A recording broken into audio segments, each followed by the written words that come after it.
રજૂ કરે દ્વૈતમત, અદ્વૈતમત, દ્વૈતોદ્વૈતમત, કેવલ દ્વૈતમત. અને એમાં જે ચર્ચા કરે વિષાદે, પોતાના જ્યારે હામાં આવે ને ત્યારે વિષાદ થાય, બાકી બીજા હારે તો ધડબડાટી બોલાવી લે. બીજા હારે ધડબડાટી બોલાવી બહુ સહેલી. પોતાના જ્યારે હામાં આવે, પોતાના હામાં પડે ત્યારે માણસને વિષાદ થાય. એટલે જ અર્જુનને વિષાદ થયો.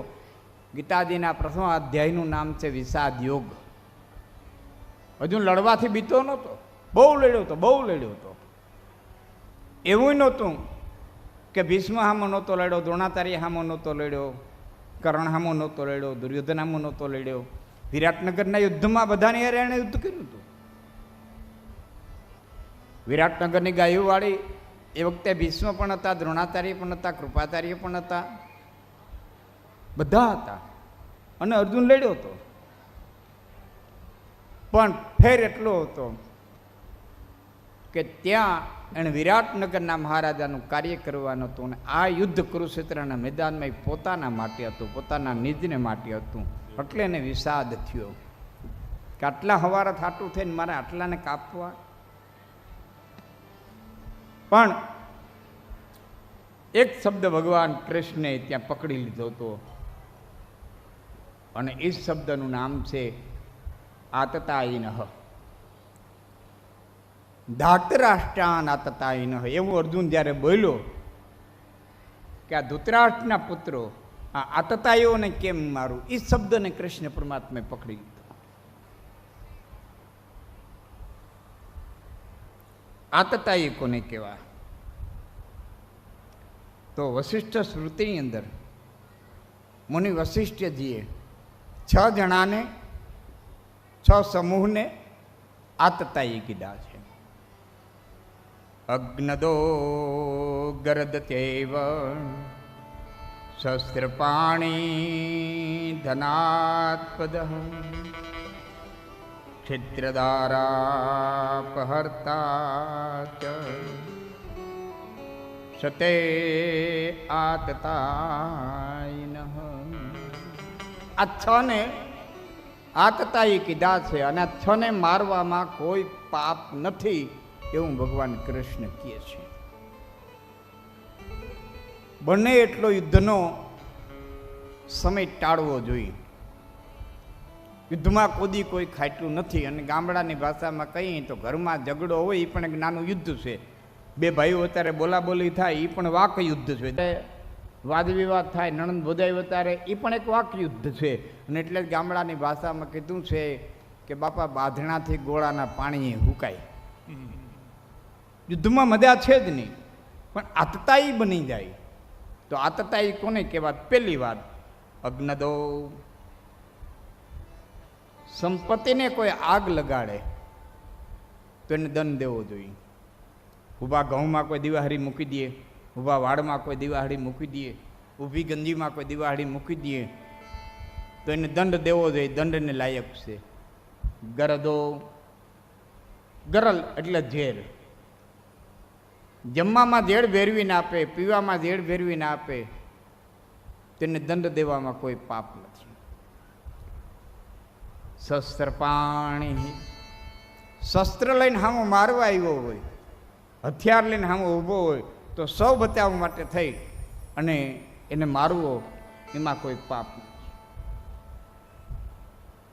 એટલે તો તમે જોજો, ગામના ચોકમાં કોઈ વ્યક્તિનું ખૂન કરી નાખે તો ગુનો ગણાય. કોઈ વ્યક્તિનું ખૂન કરી નાખે તો ગુનો ગણાય. એનો વ્યક્તિ ફોજી બને અને સરહદ ઉપર 10ને મારી નાખે એટલે એને પારિતોષિક મળે, એને ઇનામ મળે. કારણ કે ત્યાં હેતુ ફરી ગયો છે. અહીં હેતુ જુદો છે, ત્યાં દેશના રક્ષણનો હેતુ છે. કર્મ હેતુ ફેરે બંધાય છે. શસ્ત્ર પાણીન ધના અપહ. સંપત્તિનું હરણ કરે, ધનનું હરણ કરે, જટી લે. ભગત બાપુએ એક દુઆમાં કીધું છે, કવિ કાગ બાપુએ,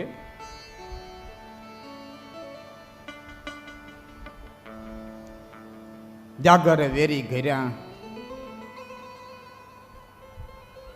જીવાય જોટાણી પણ જીવા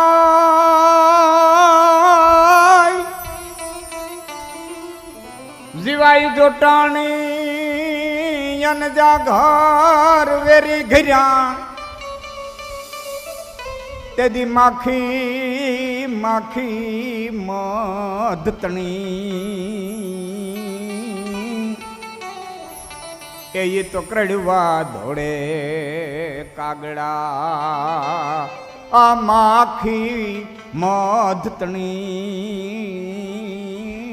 તે દીકડવા ધોળે કાગડા દિવાઈ જોટાઈ જાય આજીવિકા જટાઈ જતી હોય આજીવિકાની માથે ઘા થયો હોય તેથી તો બાપા મધની માખી કડવા ધોળે તો માણસ છે પછી મરણીઓ થઈ જાય મરણીઓ થઈ જાય અને એટલે જ આ શબ્દો પણ થોડોક વધારે ભાર દઉં છું ખેડૂનો દીકરો માંડવીમાં કપાહમાં જ્યારે દવા છાંટે છે અને એ દવા છાંટવાથી કરોડો જીવ નાશ પામે છે કરોડો જીવ મરે છે પછી એના દરબારમાં એવું નથી કે કીડી મારો એટલે નાનું પાપ લાગે હાથીને મારો મોટું પાપ લાગે ત્યાં તો કીડી હાથી બે હિરખા છે ત્યાં મચ્છર મારો તો એવડું જ પાપ લાગે ને હાથી મારો તો એવડું જ પાપ લાગે તો કપાસની નાની ઈયળને મારો તોય ભલે નાની જીવાતને મારો તોય ભલે અને કપાસને રંજાડ કરનારાઓને મારો તો આ કપાસમાં માંડવીમાં બીજી મોલાયતુમાં ખેડૂના દીકરા પંપ હાંકે છે અને જો એનું એને પાપ લાગતું હોય તો કરોડો જન્મ લે ને તોય છૂટે નહીં એટલા જીવની હત્યા થાય કે કરોડો જન્મ લે ને કરોડો નહીં અબજો જન્મ સુધી એ નરકમાં નિવાસ કરે ને તોય છૂટે નહીં એટલા જીવની હત્યા થાય છતાં એને હત્યા લાગતી નથી ખેડૂના દીકરાને એનું પાપ લાગતું નથી શું કરવા એ આજીવિકાને જટવા આવ્યા છે એ જીવો છે ને માંડવી ખેડૂના દીકરાની આજીવિકા છે કપાસ ખેડૂના દીકરાની આજીવિકા છે રાયડો ખેડૂના દીકરાની આજીવિકા છે તુવેર ખેડૂના દીકરાની આજીવિકા છે અને આજીવિકા ઉપર જ્યારે તરાપ મારે છે જીવાય તો ત્યારે ખેડૂનો દીકરો એનો નાશ કરવા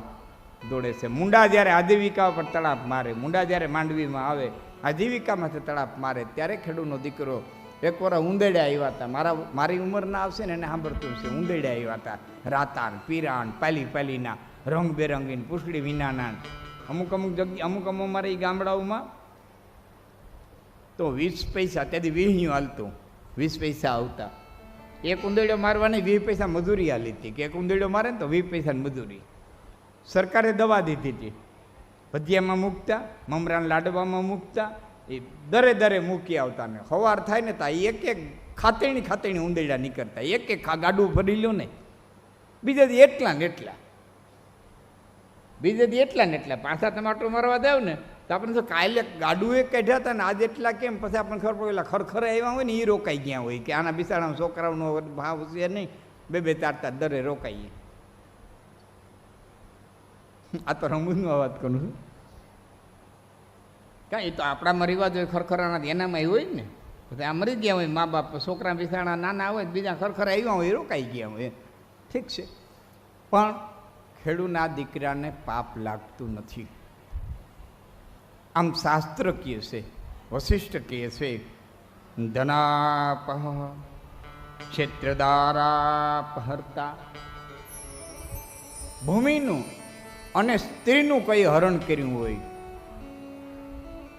સ્ત્રીનું હરણ કરનારને મારવામાં પાપ નથી લાગતું આ 6 જણા ફરીવાર ગણી દઉં અગ્નિ દેનારા ઝેર દેનારા શસ્ત્ર લઈને મારવા આવનારા 3 ચોથો આજીવિકા જટનારા 5મો ધન હરનારા અને 6ઠો સ્ત્રીનું હરણ કરનારા આ 6ને મારવામાં કોઈ પાપ નથી ભગવાન કૃષ્ણ કહે છે અર્જુન તો એક બાજુથી આતતાઈ કહેશો અને પાછો નહીં મારું એમ કહેશો તો સાંભળી લે 6માંથી 1ને મારવામાં એ પાપ નથી તો આણે 6 કર્યા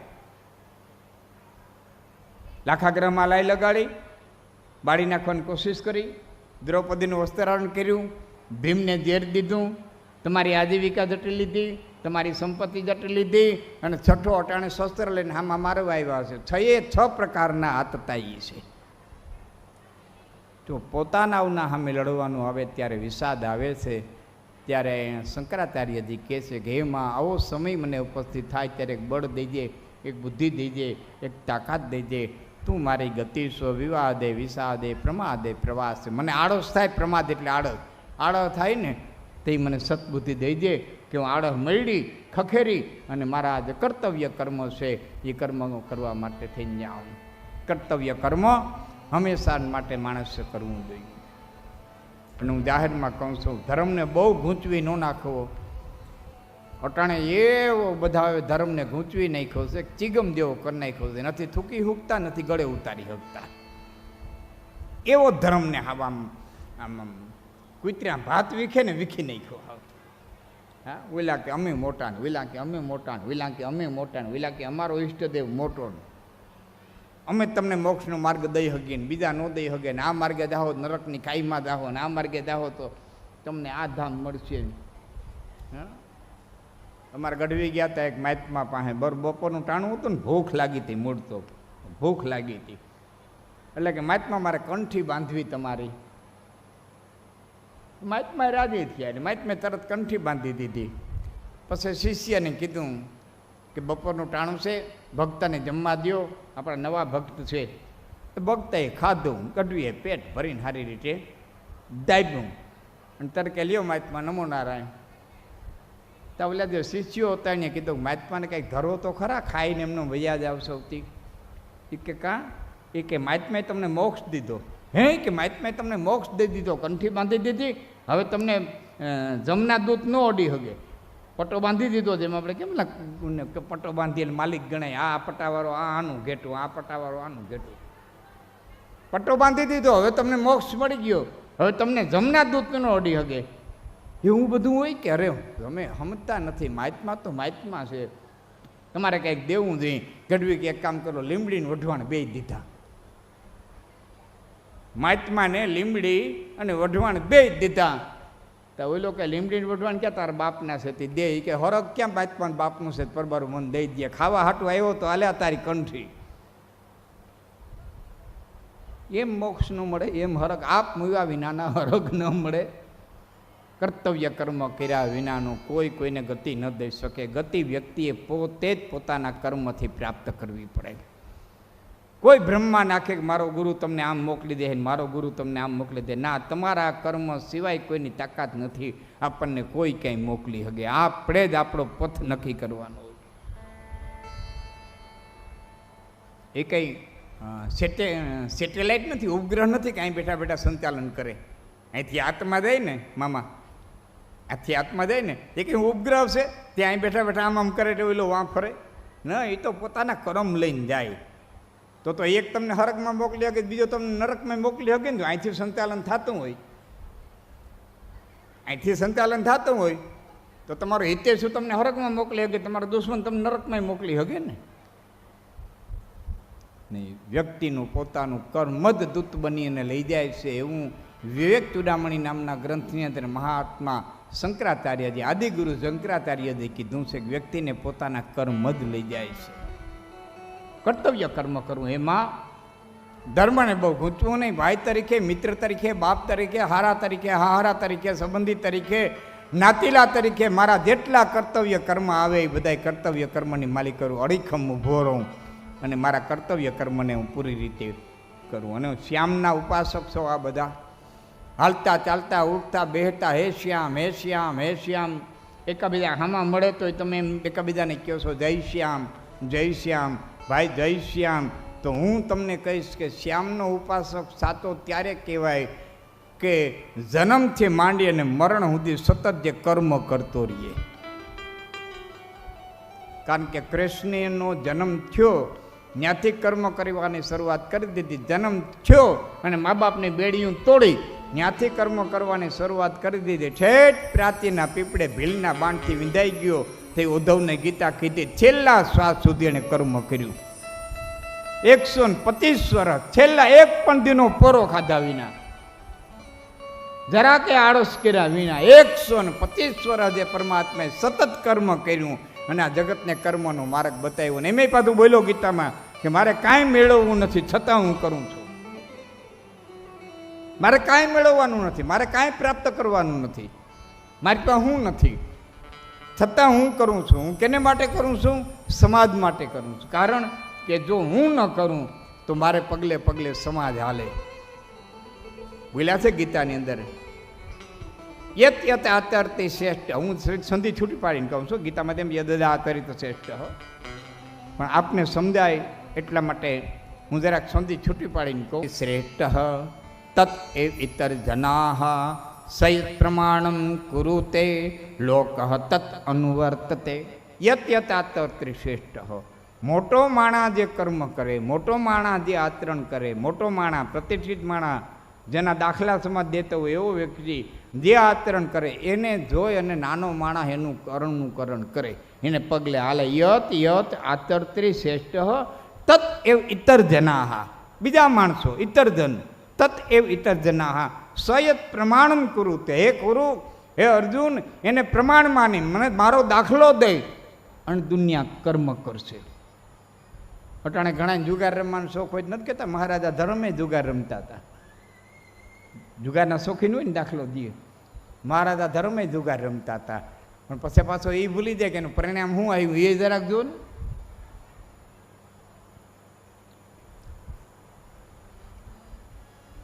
અમે કલાકારો છે ને સ્ટેજમાંથી જતા ને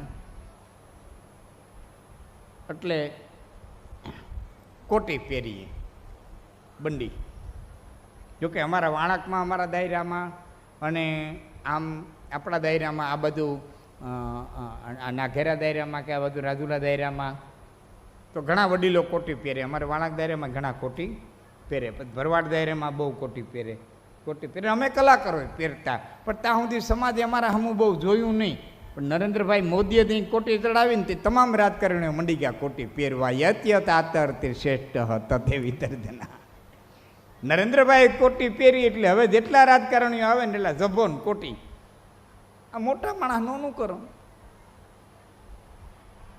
પરમાત્મા કહે છે અર્જુન મારે કાંઈ મેળવવાનું નથી, છતાં હું ન કરું તો દુનિયા નહીં કરે.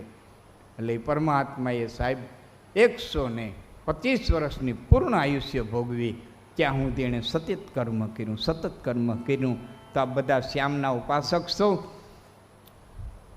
એટલે વ્યાસપીઠ આપણે વિનંતી કરે છે કે જરાકે પ્રમાદ રેખા વિના જેનાથી જેટલું બને એટલું જીવનના છેલ્લા શ્વાસ સુધી કર્મ કરતું રહેવું જોઈએ. ભલે પછી વાચન જ કરો, માળા જ ફેરવો, કોઈને 2 શબ્દ હારા ઉપદેશના દ્યો, વાળી આંટો મારવા ન દેવાય તો બેહી અને સત્સંગ કરીએ, પણ સતત કર્મ કરતું રહેવું જોઈ. તો માં એની મને બુદ્ધિ દઈ દે. વિવાદે વિષાદે પ્રમાદે પ્રવાસે જલે ચાનલે પર્વતે શત્રુ મધ્ય અરણ્યે શરણ્યે સદા મામ પ્રપાહી ગતિસ્તમ તમે કા ભવાની. હે માં, હું જીવનના છેલ્લા શ્વાસ સુધી કર્મ કરતો રહું એવી મને તાકાત દઈ દે, એવી મને બુદ્ધિ દઈ દે, એવું મને બળ દઈ દે, એવો મને સમય દઈ દે. આમ ભગવતીને આપણે સતત પ્રાર્થના કરવાની છે. એ જીવનના છેલ્લા શ્વાસ સુધી જેણે કર્મ કર્યું એ ભગવાન કૃષ્ણ પૂર્ણ પુરુષોત્તમ ગોકુળ છોડી અને મથુરા આવ્યો, કંસ વધ કરી ઉગ્રસેન મહારાજને ગાદ્યે બેહાડ્યા. વસુદેવ સુતમ દેવમ કંસ ચાણુરમર્દનમ દેવકી પરમાનંદમ કૃષ્ણમ વંદે જગત ગુરુ. દેવકીજીને પરમ આનંદ આપ્યો.